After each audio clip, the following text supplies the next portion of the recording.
What if I told you that one of history's greatest mathematicians spent decades trying to prove God's existence using nothing but pure logic and mathematical formulas? And what if I told you that his work inspired a secret society of intellectuals who believed they could reduce all of reality, including the divine, to mathematical equations? This isn't science fiction. This is the true story of Gottfried Leibniz and the bizarre, a philosophical cult that grew around his radical idea that mathematics could unlock the deepest mysteries of existence itself. The year is 1676, in a cramped study in Hanover, Germany. A 30-year-old polymath is working on what he believes will be the most important discovery in human history. In this language, every concept would have a precise numerical value. Every relationship would be an equation, and every argument would be a calculation. These weren't physical particles, but something far stranger, mathematical points of consciousness that made up all of reality. For every fact, there must be a reason why it's true rather than false. For every event, there must be a cause that makes it inevitable. This principle seemed reasonable enough, but Leibniz pushed it to its logical extreme. God, by definition, is the being with all perfections. Existence is a perfection. Therefore, God must exist. Every idea, he believed, could be broken down into simpler components, like factoring a number into primes.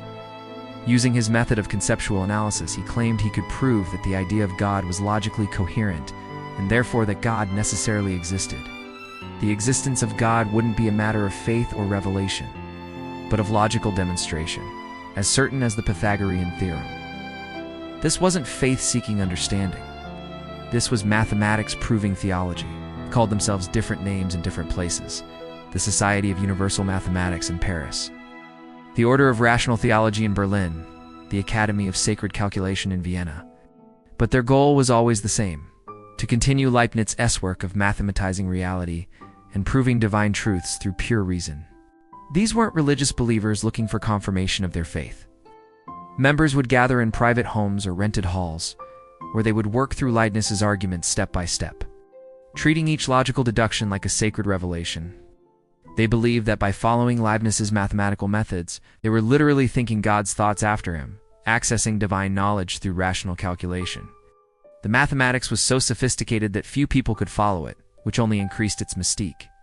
They discovered fundamental errors in his calculations, circular reasoning in his logic, and unjustified assumptions throughout his system. What had seemed like a mathematical proof of God turned out to be an elaborate edifice built on logical quicksand. Bernoulli's disciples spent years studying his equations, convinced they were learning the mathematical structure of divine reality. Others doubled down, arguing that the failures proved only that they needed better mathematics, more sophisticated equations, more precise calculations. The dream of mathematical theology was fading, replaced by new philosophical movements that emphasized experience over reason, feeling over calculation. His vision of reality as information processing, his idea that everything could be reduced to calculation, his belief in the mathematical structure of existence, all these ideas seem prophetic in our digital age. When we use computers to model complex systems, when we apply mathematical algorithms to solve problems, when we trust data analysis over intuition, we're following paths that Leibniz first imagined. The Age of Enlightenment was moving beyond the mechanical universe of mathematical laws toward more complex understandings of human knowledge and divine mystery. Some questions, it seems, resist calculation. Some truths can't be reduced to equations. Some mysteries remain mysterious, no matter how sophisticated our mathematics becomes. In every age, brilliant minds have convinced themselves that they've found the key to unlocking the deepest mysteries of existence.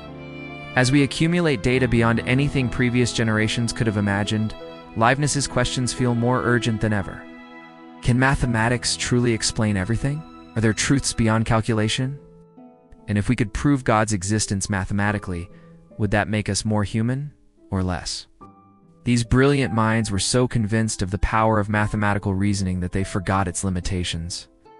They wanted to solve the unsolvable, to calculate the incalculable, to reduce the infinite complexity of existence to a finite set of equations. For the Pythagoreans, it was number. For the alchemists, it was transmutation. For Leibniz, it was mathematical logic. His followers gradually abandoned their quest for mathematical theology. But they never lost their admiration for the man who dared to believe that human reason could penetrate the deepest secrets of existence. We can model weather systems, predict market behavior, and simulate the evolution of galaxies. The most important truths aren't always the ones we can prove. The deepest mysteries aren't always the ones we can solve. Sometimes the greatest insights come not from calculation, but from recognizing the limits of calculation itself. Our mathematical tools are far more powerful than anything 17th century thinkers could have imagined. Yet the ultimate questions that obsessed Leibniz, questions about God, consciousness, and the meaning of existence, remain as mysterious as ever. They were rationalists, mathematicians, and philosophers who were fascinated by the possibility of reducing all knowledge to calculation. And every mystery solved through proper reasoning continued to inspire mathematicians and philosophers. His work laid the groundwork for modern symbolic logic, computer science, and artificial intelligence. His dream of a universal mathematical language found new expression in the digital age, where complex realities are indeed reduced to mathematical calculations. Some claimed they could calculate the exact date of the Second Coming by analyzing biblical numerology through Leibnizian mathematics. Others attempted to prove that every detail of their personal lives was mathematically ordained, that their choice of breakfast was as inevitable as the orbit of Mars. They began to see themselves as part of a secret intellectual elite, privy to truths that could only be accessed through mathematical reasoning. They believed that right and wrong weren't matters of judgment or conscience, but mathematical facts that could be calculated with precision. Their meetings resembled bizarre hybrids of church services and mathematics seminars, where moral questions were solved through group calculation. Eventually, you would reach basic concepts that couldn't be analyzed further. Bernoulli announced that he had developed a complete mathematical theology, a system of equations that could answer any religious question. His followers treated him like a mathematical messiah, believing he had achieved what Leibniz had only attempted. These would be the alphabet of thought, the fundamental building blocks of all knowledge. Once you had this alphabet, you could determine whether any complex concept was logically possible by checking whether its components could be combined without contradiction. But Leibniz wasn't satisfied with this traditional ontological argument. He wanted to make it rigorous, to show that the concept of God was mathematically consistent, and that divine existence followed necessarily from the laws of logic. If everything must have a sufficient reason, then the universe itself must have a sufficient reason for existing. And that reason, Leibniz argued, could only be God. Everything that exists, from a grain of sand to a human soul, was composed of these monads. Since we exist, our world must be the best of all possible worlds. This wasn't just philosophical speculation for Leibniz. He believed he could prove this mathematically. If you could calculate all the possible ways reality could be arranged, you would discover that our universe optimizes some cosmic equation, maximizing good and minimizing evil with mathematical precision. Each monad was like a living equation, following mathematical laws that Leibniz believed he could discover and describe. Disagreements between philosophers wouldn't be settled through debate, but through computation. Let us calculate, Leibniz would say, and the truth would emerge with mathematical certainty. Gottfried Leibniz isn't just any scholar.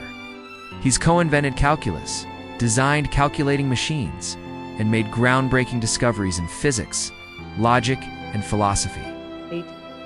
He was one of the most rational minds of his generation, a man who helped create the mathematical tools we still use today.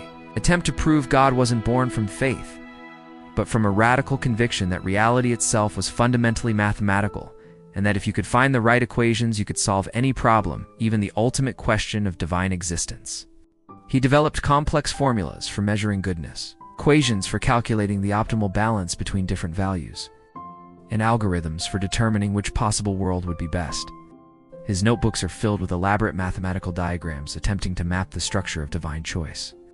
He genuinely believed that God's decision to create our universe could be expressed as the solution to a cosmic optimization problem. But his greatest obsession isn't mathematical, it's theological. Leibniz believes he can prove with absolute mathematical certainty that God exists. This might sound absurd to modern ears, but Leibniz wasn't a religious fanatic or mystical dreamer. To understand Leibniz's project, you need to understand the intellectual climate of 17th century Europe. This was the age of the scientific revolution, when thinkers like Galileo, Newton, Descartes were discovering that nature followed mathematical laws. Orbit of planets, the fall of objects, the behavior of light, all could be described with precise mathematical formulas. If the physical universe was mathematical, Leibniz reasoned, why not the metaphysical universe as well? Leibniz's approach was breathtakingly ambitious, wanted to create what he called a universal characteristic, a perfect mathematical language that could describe all of reality. The foundation of Leibniz's system was his concept of monads. But monads were just the beginning. Leibniz's real breakthrough was his principle of sufficient reason. This stated that nothing happens without a complete explanation. Here's where Leibniz's argument becomes truly bizarre. He claimed that God, being perfect, would only create the best possible world. Leibniz spent years trying to work out the mathematics of perfection. The mathematical proof of God's existence that Leibniz developed was elegant in its simplicity, at least on the surface. Leibniz's approach involved what he called analysis of concepts. God, Leibniz argued, was the concept that contained all possible perfections without contradiction. The implications of Leibniz's project were staggering. If he was right, then theology would become a branch of mathematics. Religious disputes could be settled by calculation. Word of Leibniz's work spread through the intellectual networks of Europe, and it attracted a curious following. By the early 1700s, informal groups of Leibniz's followers had formed in major European cities. These groups developed elaborate rituals around mathematical proofs. The most devoted followers took Leibniz's ideas to extremes that would have shocked their master. One particularly fanatical group in Amsterdam developed what they called theological calculus, a system for computing moral decisions by plugging ethical dilemmas into Leibnizian equations. The cult reached its peak in the 1720s, when a charismatic mathematician named Johann Bernoulli claimed to have completed Leibniz's proof of God's existence. Bernoulli's proof was extraordinarily complex, involving advanced calculus and what he called infinite theological series. But the bubble burst when other mathematicians began examining Bernoulli's work more carefully. The collapse of Bernoulli's proof triggered a crisis within the Leibnizian cult. Some members abandoned the project entirely, convinced that mathematics and theology were incompatible. By the 1730s, most of the organized groups had dissolved, but Leibniz's influence didn't disappear entirely. His vision of a mathematical universe, where every truth could be calculated. The story of Leibniz and his followers reveals something profound about the human desire to understand ultimate reality. What makes Leibniz's attempt particularly fascinating is how close he came to anticipating modern developments.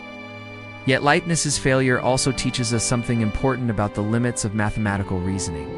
The bizarre cult that grew around Leibniz's ideas shows what happens when intellectual ambition exceeds intellectual humility. Modern science has achieved things that would have seemed miraculous to Leibniz and his followers. Perhaps that's the real lesson of Leibniz's mathematical theology. Leibniz died in 1716, still working on his universal characteristic, still believing that the right mathematical language could unlock all truth. Today, as we stand on the brink of artificial intelligence that may surpass human reasoning, as we develop mathematical models of unprecedented sophistication, if you enjoyed exploring this idea, subscribe for more echoes of the past that shape our present.